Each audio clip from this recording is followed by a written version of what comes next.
I'm Pat Torres. Welcome to The Story. You know, it's not quite election season yet, but we are moving in that direction. And 1 year from tonight, the city of Portland will be deep into its historic change with new city councilors and a new form of government. The change is really a big one. So we're going to be talking about that a lot. It involves the power structure of Oregon's biggest city. And that is our big story tonight.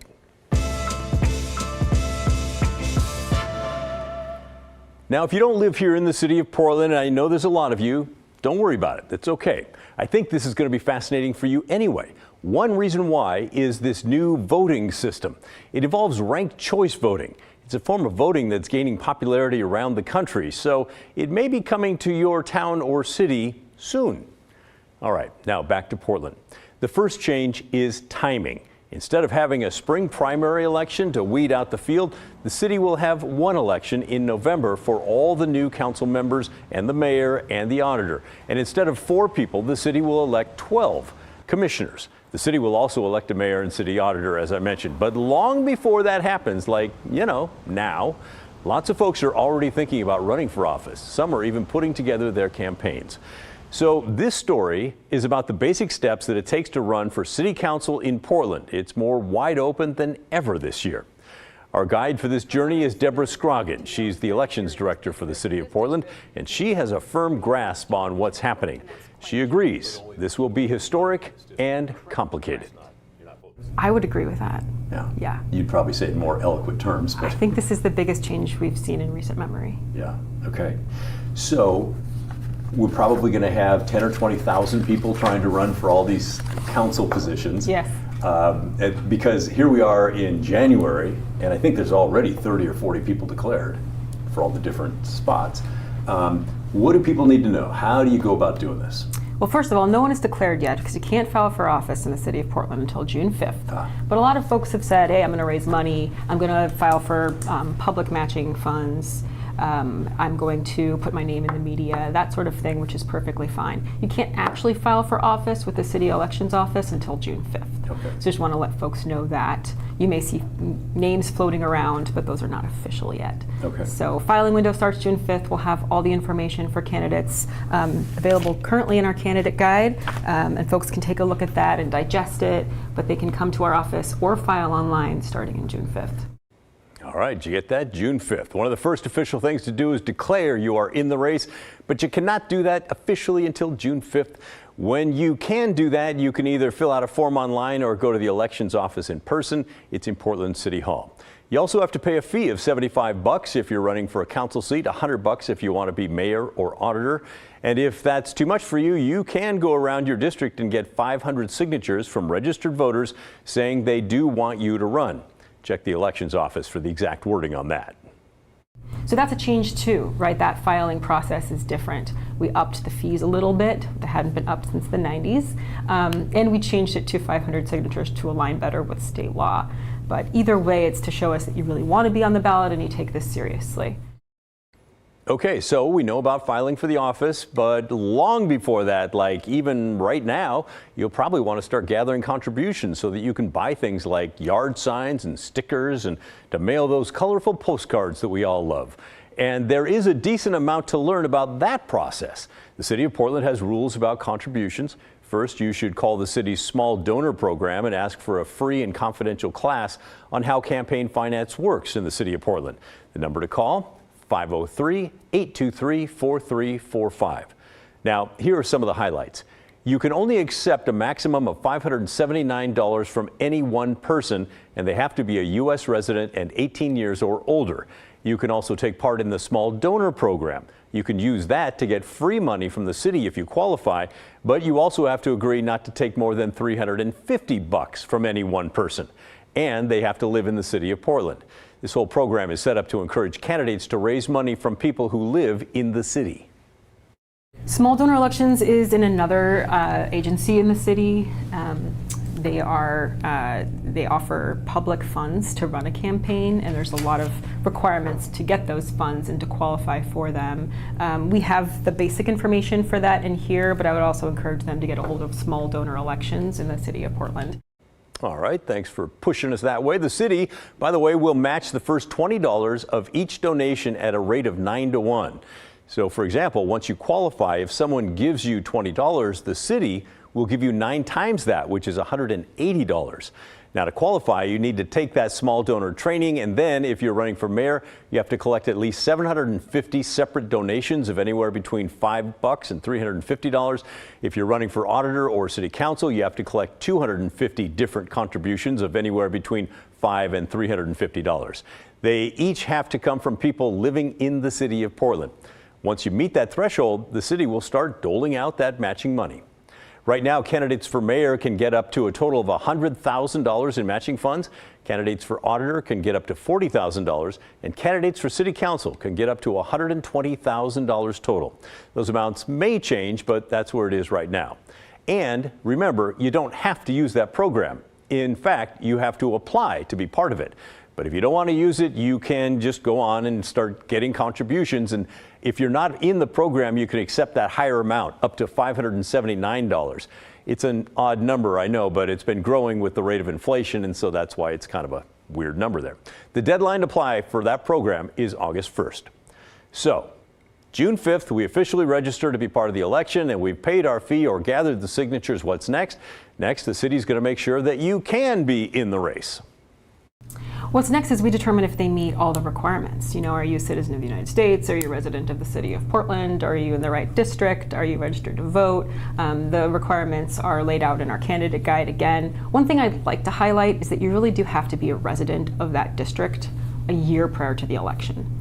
So, yes, and that's... As of this last November, then. Correct, yes. If you weren't living in District 1, yes, you can't run in District 1. We will need to verify that information from folks. So it's one thing to keep in mind if you're moving around right now or considering a move.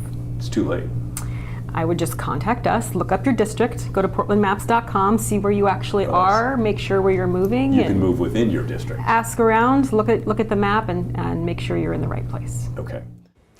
If, for example, you lived in District 1 this past November, now you want to move to District 3 and run there, nope, can't do it, disqualified. You can only run in the district where you lived this past November. The actual rule is you have to have been living in that district for the 12 months before the election. So, no, you cannot move out and then move back in. Not in District 1 for 12 straight months going back from November of 24. Sorry, you cannot run there. Next, it's time to get your campaign going. You should also know there are requirements about disclaimers on any of your political advertising, sort of like the typical stuff we see on TV ads, except this is on steroids. Well, voters passed a law in 2018 requiring certain disclaimers on political communications. Now there's the top line, which is the paid for by. You know, we're all kind of used to seeing that, but then ours require even deeper dominant funders that may be funding the campaign overall. If they're over a certain limit, they need to be disclosed there as funders. And it goes a little bit more in depth into that, how that process works. But what we really want candidates to know is that these are involved requirements to discuss how your campaign is being funded and to disclose that to the public. Voters passed that in 2018, and we're here to make sure that it is understood in advance. People can come to us with questions. We can't provide legal advice, of course, but we also have put out a campaign finance manual that has examples. What does this look like? What's exempted? You don't need to do this for bumper stickers, for example. Okay. But if you're sending out mailings and all that, then correct. You got to be on top correct. of that. Yes. Yeah. This is starting to sound more complicated than I thought. Well, there's a lot involved in running for office in the city of Portland in 2024. Yeah. Okay. Yeah. What next? We've declared, we've paid, you know we're a candidate, we're starting to send out information, we're talking to those other people about getting matching money. Well, ballots go out October 16th. So it's a mail-in like they all are now? Yes, mail-in, yes. All of our elections here are vote by mail.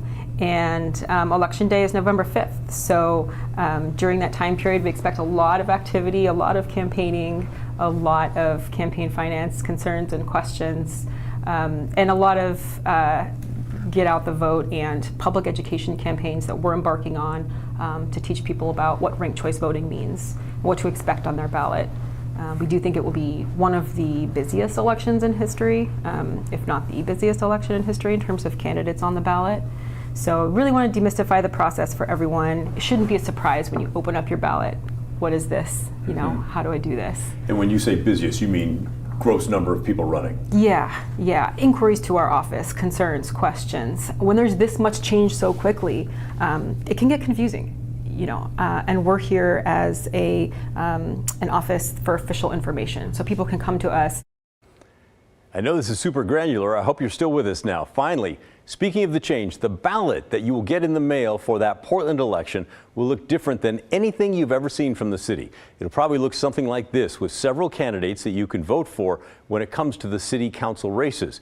You can only vote for candidates for city council who are in the district in which you live, and you can vote for 6 different people, ranking them from 1st to 6th.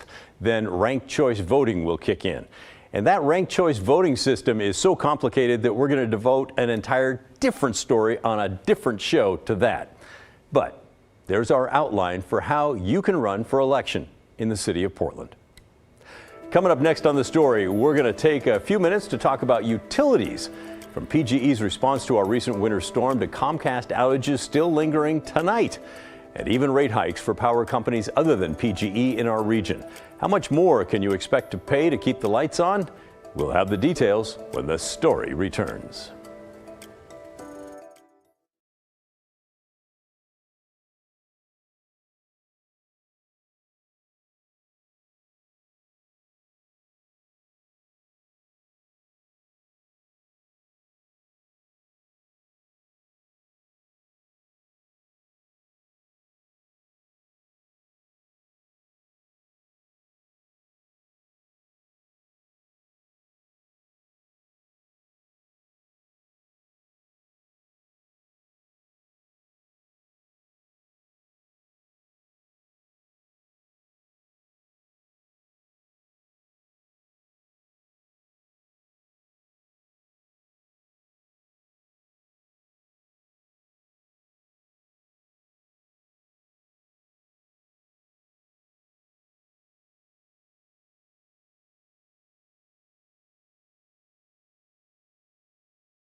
Now let's get to some of your thoughts on our big story from last night. It involved PGE and our recent winter blast. We talked with the executive director of the Oregon Citizens Utility Board, which will be monitoring PGE closely in the coming weeks. That's because the utility can ask regulators for another rate hike on customers. This time it would be to pay for all the restoration work done during and after the storm. Those potential rate hikes would be on top of the 18% jump that took effect this last month. Those first bills are coming your way now, so don't be too shocked to see a bigger number than you're used to. But before we get to your comments on another rate hike, many of you emailed and called with comments like this from David. I just want to say that PGE, I thought they did an exceptional job given the storm that happened. We were out of power for a couple of days. Yes, it was a hassle. Yes, we had to relocate, but that storm was nuts. And I think they did a phenomenal job. Yeah, there's room for improvement, but that was insane, that storm. So good job, PGE. The photos of downed trees and power lines alone show what the PGE crews were up against. And Pat, I resent you and other indoor softies determining who worked hard enough and who didn't. All right, then let's just be clear and clear the air here. We were not trying to pin any issues on the folks who work to get the power online in these treacherous conditions. They deserve all kinds of credit for their hard work. Our story was focused more on PGE management and the systems in place, including things the company did or did not do before, during, and after the storm that has many customers frustrated, especially when it comes to communication from the utility.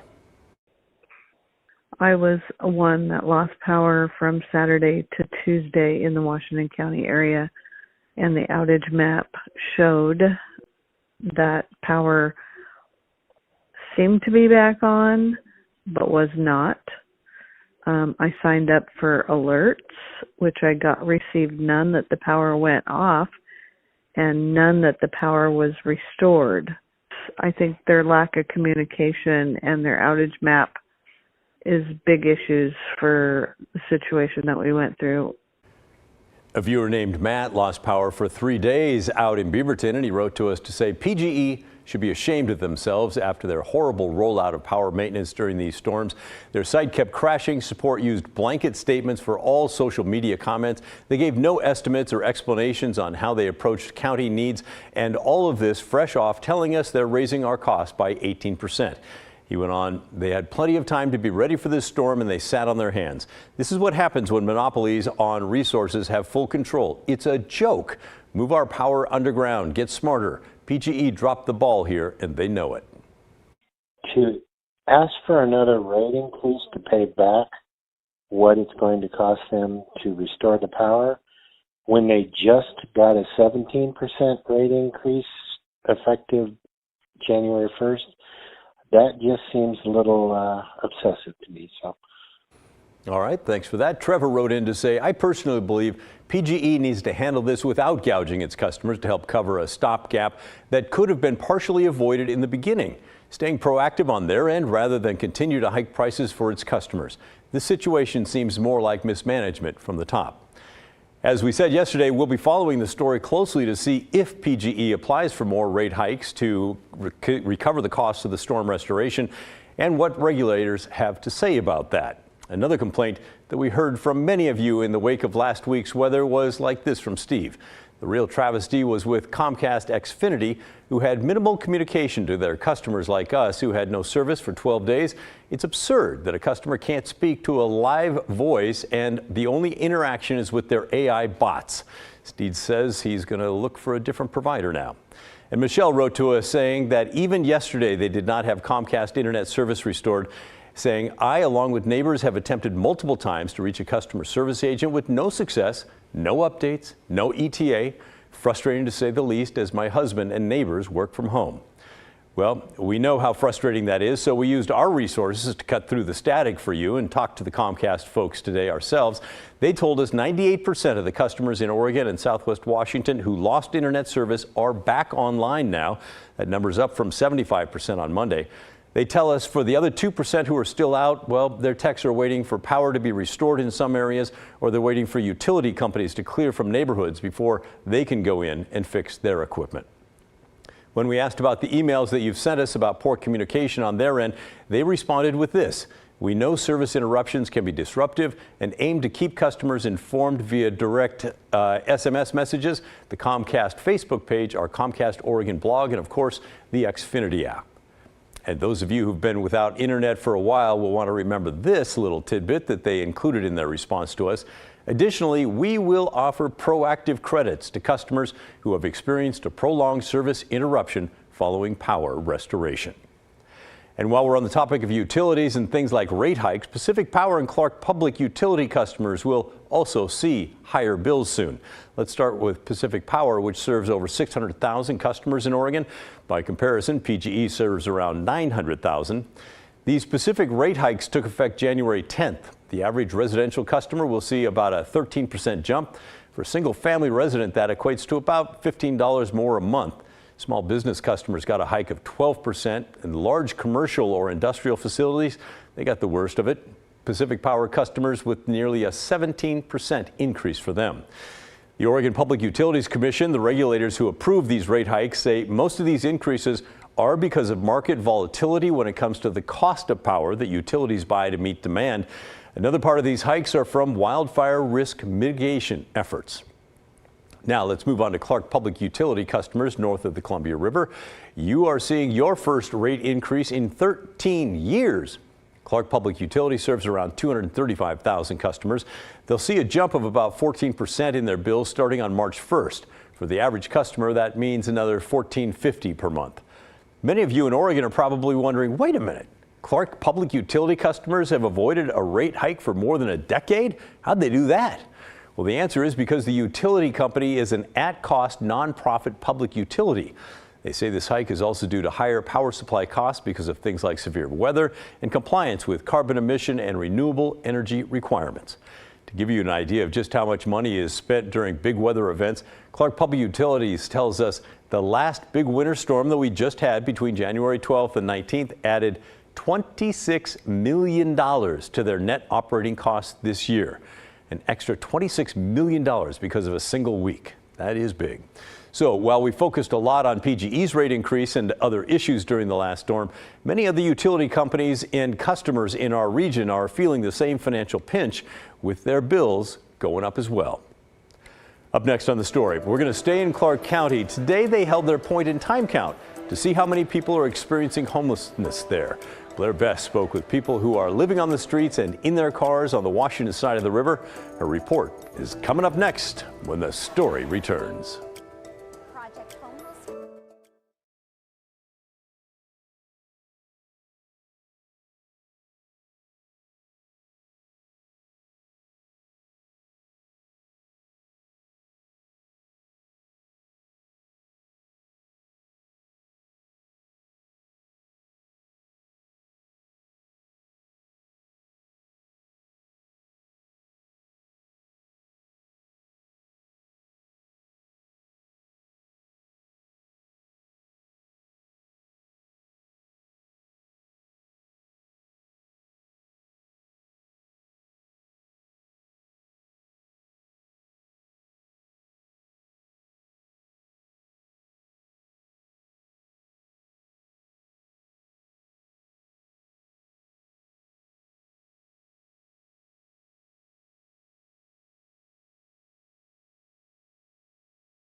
In Clark County, teams of outreach workers are documenting how many people are experiencing homelessness.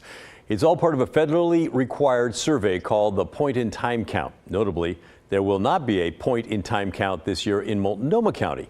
Blair Best brings us the details. Inside this Vancouver church is hope for a second chance. This is very, very helpful. You got clothing, you got shoes, you get a haircut. Resources, glasses, shoes, blankets, stuff like that. Today is a big day in Clark County. It's the point-in-time count, a snapshot required every other year by the federal government of the number of homeless people in each county. It always happens in January. At last count, there were 1,300 homeless people in Clark County. We're anticipating that the point-in-time count will show an increase in the number of people experiencing homelessness. Like Kimberly, who just moved to Vancouver. We've been sleeping in our car. And Eddie. It's better than Portland, I ain't gonna lie. Whose fight for housing has lasted most his adult life. 13 going on 14 years this month. Everything's wearing down me. And Clark County is taking the event one step further. Did we scan the chip yet? Helping those in need with what others take for granted. This is baby. I got him chipped and he got the shots. It's absolutely amazing these guys do the services that they do. You know, it keeps our dogs on the streets protected from harm. She is pretty much my life. She is my companion. We make today a day of action. So what we hope for today is that people don't walk away with a list of appointments for the future and flyers that they have to keep track of. We want today to be a day where you can get answers to the barriers blocking many from that second chance. Hopes and dreams are not really words you have anymore when you're homeless. It kind of beats that out of you. Outreach workers started counting homeless people early this morning. They're trying to document how many people are sleeping outside, in vehicles, even in emergency shelters. And those results will be released in May. Now, we know these results are just a rough estimate, but that data is needed for the county to qualify for federal funding and other resources. Now, across the river, Multnomah County will not be doing a count this year, seeing as it's only required every other year. So they will be doing it in the future, but they tell us they're going to stop relying on that data, and instead they're using a different by name count that they believe will produce more accurate results. In Vancouver, Blair Best, KGW News. Thanks, Blair. Super interesting. And that's the end of our story and the end of our show. Thanks for watching, but remember the story, our collective story, that never ends. It just goes on, and you're a big part of that. So thanks for joining us every night. The good stuff is coming your way next. I'll see you right back here tomorrow night at 6:30. As we head out, we'll give you a look at some sky cams over downtown Portland.